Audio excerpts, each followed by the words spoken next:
Tama na yan. That's okay. Isang ulo lang naman ang kailangan namin. Ang ulo ni Bongbong Marcos! Mr. Witness, napanood mo ang video. Ano ang kaugnayan ng video na ito sa insidente ng Rage Coalition na tinukoy mo kanina? Yan po yung aking tinutukoy na video. Ano ang partikular na sinabi ni Mayor Sebastian Duterte sa nasabing insidente kung iyong naaalala? Sinabi po niya na isang ulo lang naman ang kailangan namin, ang ulo ni Bongbong Marcos. Mr. Witness, ano ang kahalagahan ng insidenteng ito sa Rage Coalition sa investigasyon na ginagawa ng Special Task Force kaugnay ng banta ng Vice Presidente sa buhay ng Presidente? Objection, Your Honor. Up to now, the prosecution has not established the relevance of these incidents to the matter at hand, Your Honor. Your Honor, I'm We're in the objecting on the basis process. of irrelevance, Your Honor. I'm in the process of establishing the relevance already, Your Honor. Counsel, kindly do so as best you can with the shortest possible time. I will allow it. Yung pong video na yan ay amin pong naikumpara sa mga naging pahayag ng ating Vice Presidente na kung saan meron din po kaming bidyong binalikan na ang ating Vice Presidente ay nagre-refer din po sa pagtanggal ng ulo ng ating pong Presidente. Kung kaya't nakita namin po ang pagkakahambing ng statement po ng ating pong Mayor at ng Vice President Sara Duterte. Mr. Witness, binanggit mo ang isang insidente kung saan sinabi ng Vice Presidente gusto tanggalin ang ulo ng Presidente. Ano itong insidenteng ito kung iyong nalalaman? Sa aking pong recollection sa pag-iimbestiga, ito po yung kanyang press conference noong October 18 ng 2024 kung saan sinabi niya, gusto kong tanggalin ang ulo niya ba? At sinabi rin po niya nga, imagine cutting his head. So yan po ang binabanggit ko na video. Kaugnay ng sinabi niya na gusto ko tanggalin yung ulo niya ba? Anong partikular na bahagi ng binanggit mo na video ang tumutukoy sa sinabing ito ng Vice Presidente? Mr. Presiding Officer, respectfully, with your permission, for the timestamp, I want to refer to my Witness notes. is allowed to refer to his notes Salamat with the po. assistance and within the view of the counsel, assisting counsel for the respondent and the prosecution if they so desire. Your Honor, can we ask permission to scan the whole notebook, Your Honor? Or at least the salient portions of the notebook, Your Honor. To look at it, to scan it, to see that if baka may mga nakasulat na iba dyan na wala nang kinalaman. Just to confirm that it is indeed his notes with respect. What is the book you are referring to or notebook you're referring to, Attorney Matibag? Mr. Presiding Officer, actually, diary ko po ito at saka notes Combination. So kung makikita naman po, mula pa noon, iba't iba pong nakasulat dito. May mga personal po, may mga usapin. Ito lamang pong notes ko na to, nakatuon dun sa date kung saan po nagkaroon na ng investigation po yung Administrative Order number 11. Then just the salient portions, Your Honor. Your Honor, just for the record, we would like to invoke the right of the witness to refer to his notes because that note pertains to investigation notes which were prepared, done, written at the time of the investigation, Your Honor. That is to refresh his memory, Your Honor. No, the presiding officer already allowed it. Counsel for the respondent, your assisting counsel is there. Without necessarily scanning the whole notebook, which might contain other confidential or perhaps personal information, he may observe what the witness is referring to, and you may make your observations known to the record should he observe something out of the ordinary. Witness may answer. Ang timestamp po dun sa sinabi kong gusto kong tanggalin yung ulo niya ba is from 1:35:57 to 1:36:10 po. Your Honor, may we request that the video of the Vice President on October 18, 2024, during her press conference, previously marked as P411, particularly timestamp 1:35:57 to 1:36:10, be played, Your Honor. Has the USB seal been broken by the witness? If not, witness is instructed to kindly break the seal of the marked evidence in full view of the assisting counsels for the parties. Thereafter, for the USB to be brought to the tech booth, and the clerk of court is instructed to have it played with respect to the identified timestamps of Director Matibag.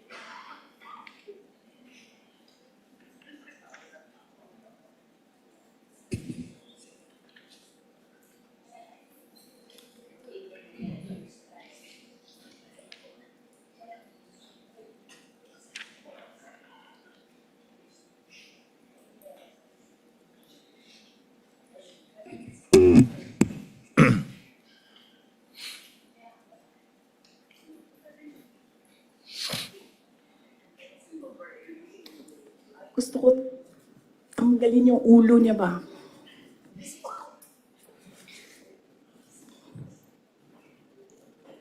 Mr. Witness, Toxic napanood mo ang video. The video is still playing, I believe, lead prosecutor. Unless you want it cut already. Yung times. It may be cut, Your Honor. I'm sorry? Do you It may want? be cut, Your Honor. Okay. The timestamp is only 1:35:57 to 1:36:10. Mr. Witness, napanood mo ang video? Ano ang kaugnayan nito sa insidenteng tinukoy mo kanina kung saan sinabi ng Vice Presidente, gusto kong tanggalin ang ulo niya ba? That is the same video that I was referring to. Kanina, Mr. Witness, binanggit mo din na may sinabi ang Vice Presidente, I imagine myself cutting his head. Anong partikular na bahagi naman ng video na iyong tinukoy ang tumutukoy sa sinabing ito ng Vice Presidente kung iyong nalalaman? Again, Mr. Presiding Officer may be allowed to look for the Witness may do so. Thank you po. Timestamp 136:52 po to timestamp 136:58. Your Honor, may we request that the same video be played, particularly timestamp 136:52 to 136:58. Pertaining to the same exhibit, counsel. Yes, Your Honor. Same exhibit P411. Tech is instructed through the clerk of court to kindly play the video. myself cutting his head. Mr. Witness, napanood mo ang video. Ano ang kaugnayan nito sa insidenteng tinukoy mo kanina kung saan sinabi ng Vice Presidente, I imagine myself cutting his head. Yan din po yung video ang aking tinutukoy. Mr. Witness, kanina ay binanggit mo ang insidente ng Mayor Sebastian Duterte. Kaninong ulo ang kailangan nila kung iyong nalalaman? Objection asked and answered, Your Honor. Asked and answered. Move on, counsel. Binanggit mo din ang video ni Vice President Sara Duterte. Mr. Witness, kaninong ulo ang gustong tanggalin? Objection asked and answered, Your Honor. Move on, counsel. Asked and answered. The court understands and knows who said the vice president was referring to in that video. Thank you, Your Honor. We will proceed. Ano ang obserbasyon mo dito sa video ni Mayor Sebastian Duterte at sa video ni Vice President Sara Duterte kaugnay ng investigasyon ng Special Task Force kung mayroon man? Objection vague, Your Honor. Ano ang obserbasyon mo? Kindly be more specific, counsel. Although the Miss- witness is competent, kindly be more specific so that the witness can more intelligently answer the question. Mr. Witness, anong koneksyon kung mayroon man ang video ni Mayor Sebastian Duterte at ang video ni Vice President Sara Duterte sa kasalukuyang investigasyon ng Special Task Force? Objection, kung Your Honor. mayroon man Objection, at Your kung Honor. iyong nalalaman. Objection, Your Honor. Still vague and asked and answered. Witness may answer if he knows, so that we can move on. Director Matibag, kindly respond. Salamat po. Kapansin-pansin po na makikita natin na nanggagaling sa isang pamilya ang pagbabanta sa ating Pangulo at parehas na nag-refer sa ulo ng Pangulo. Kung kaya naman, iniisip po ba namin kung meron bang kasabwat o may sabwatan sa pangyayaring ito, sapagkat gaya po ng aking binanggit na noong November 23, binanggit po ng ating Presidente na meron na siyang kinausap para pumatay sa ating Pangulo at pumayag siya. Kaya ito po ang amin pong tinututukan sa task force na amin pong itinatag. Objection, Your Honor. We would have to object as to the answer being non-responsive, and we would like to move, Your Honor, that it be expunged from the record. Your Honor, the witness has answered already, and that should form part of the transcript of our trial today. Then we move to strike it off, Your Honor. The objection is overruled and the motion to strike is denied. Let it remain in the records for the appreciation of the senator judges as to the weight they will give that particular part of the witness's testimony. We will submit, Your Honor. Mr. Witness, binanggit Councilman, mo proceed. kanina na may kinausap ng tao ang Vice Presidente. Ano ang kahalagahan nito sa inyong investigasyon sa Special Task Force? Kung mayroon man. Sapagkat ito po, yung amin mismong tinitingnan, sapagkat ang tingin nga po namin dito, that the threat is serious, active, and continuing doon po sa banta sa ating Presidente.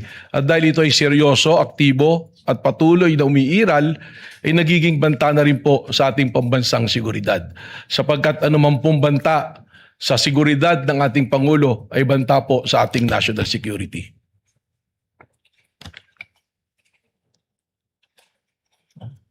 Mr. Witness, ano ang inyong obserbasyon, kung mayroon man, doon sa sinabi ng Vice Presidente na mayroon na siyang kinausap na tao? Objection vague, Your Honor. Your Honor, the witness is very much competent. Please allow him to answer the question.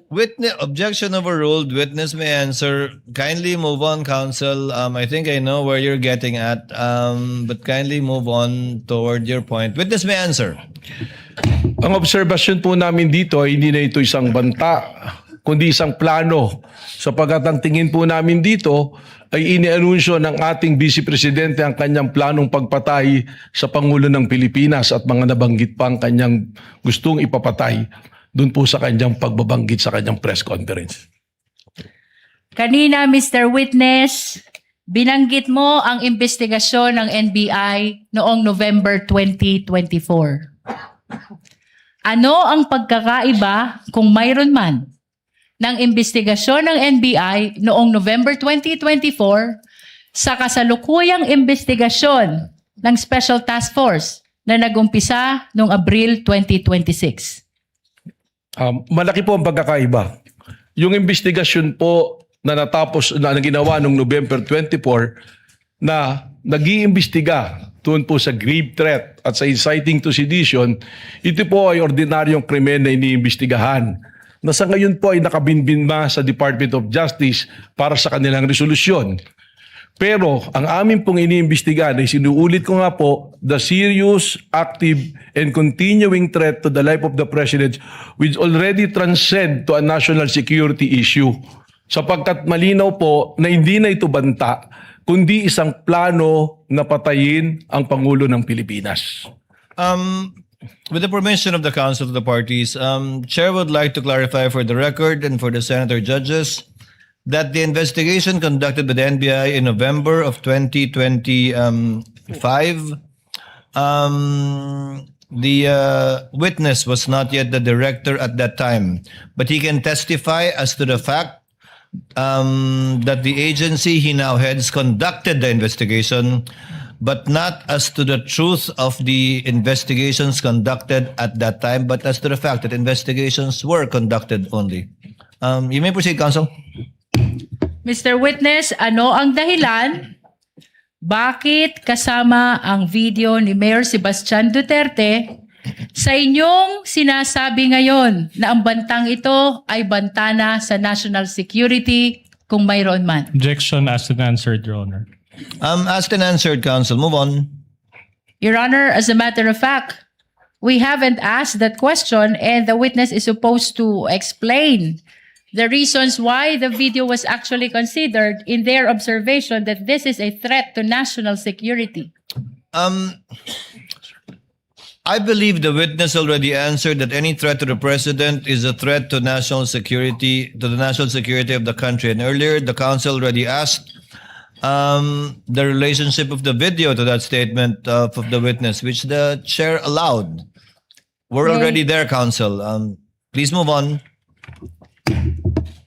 Bilang karagdagan, Mr. Witness, sa iyong binanggit na issue ng national security, kaugnay ng video ni Mayor Sebastian Duterte, ano pa ang dahilan, kung mayroon man, kung bakit isinama siya sa pagsusuri ng Special Task Force? Sapagkat dito na nga po na makikita ng naging pagbabanta ng ating Vice President ay nagkaroon po ng tinatawag natin na epekto.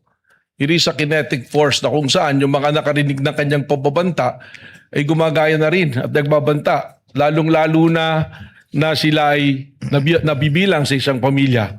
That is the very purpose of the task force, to monitor all those threats na lumalabas po ngayon at sa araw-araw nga, meron po tayong nakikitang threat sa social media, sa mga pahayag po during the mga rallies, ay tuloy-tuloy po na banta sa ating pong Pangulo na umaabot na po na banta sa ating national security.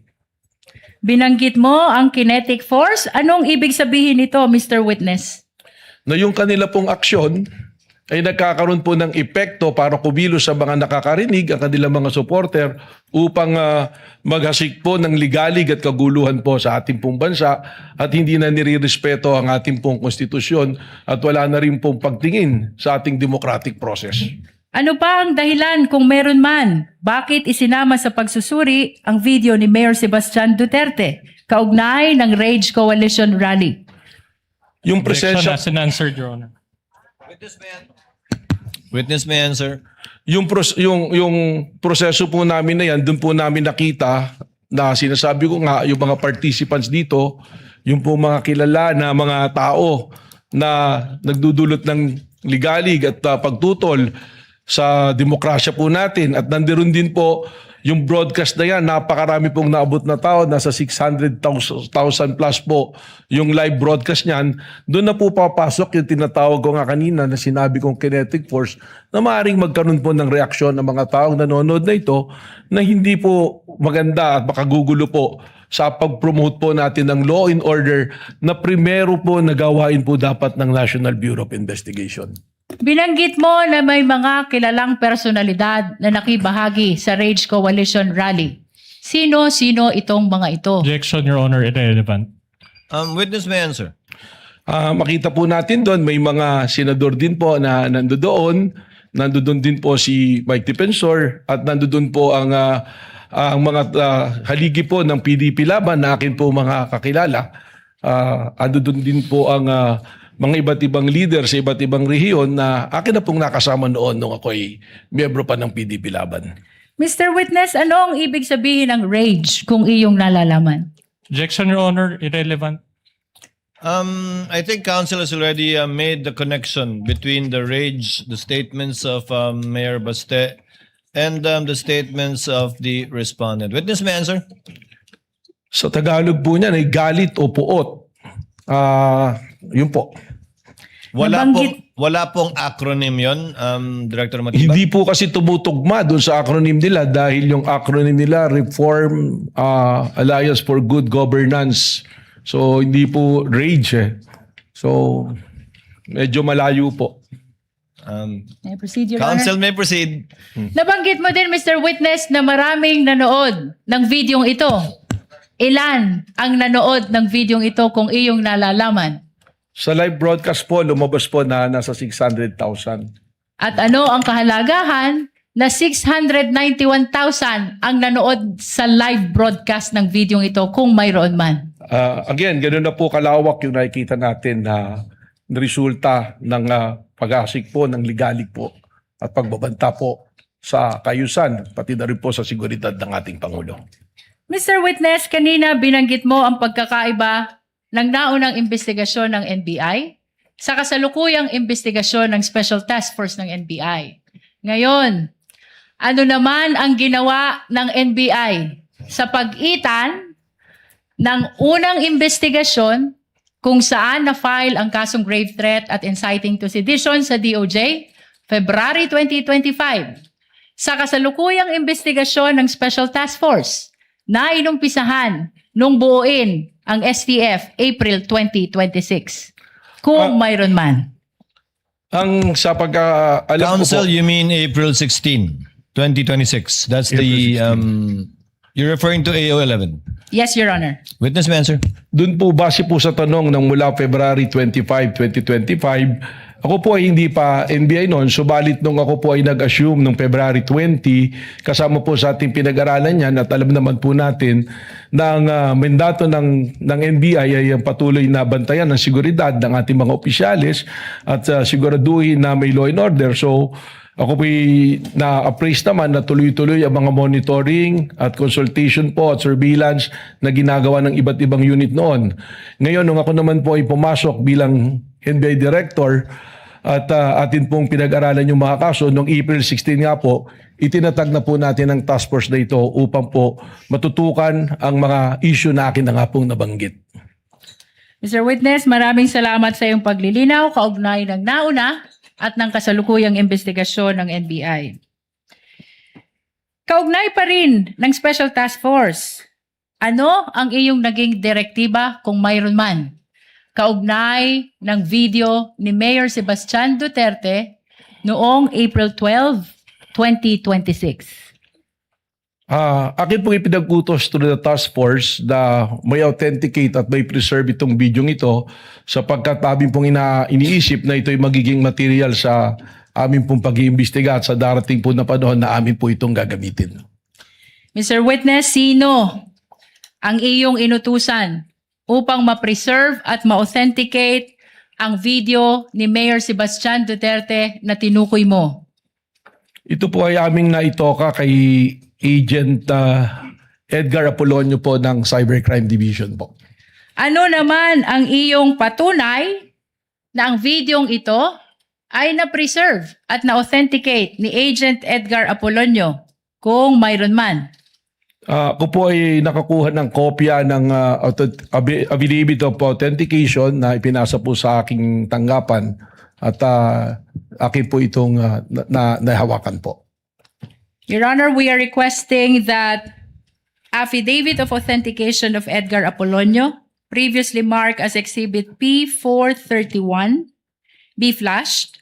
Likewise, Your Honor, we're requesting that we allow assisting counsel to present the document to the witness for confirmation.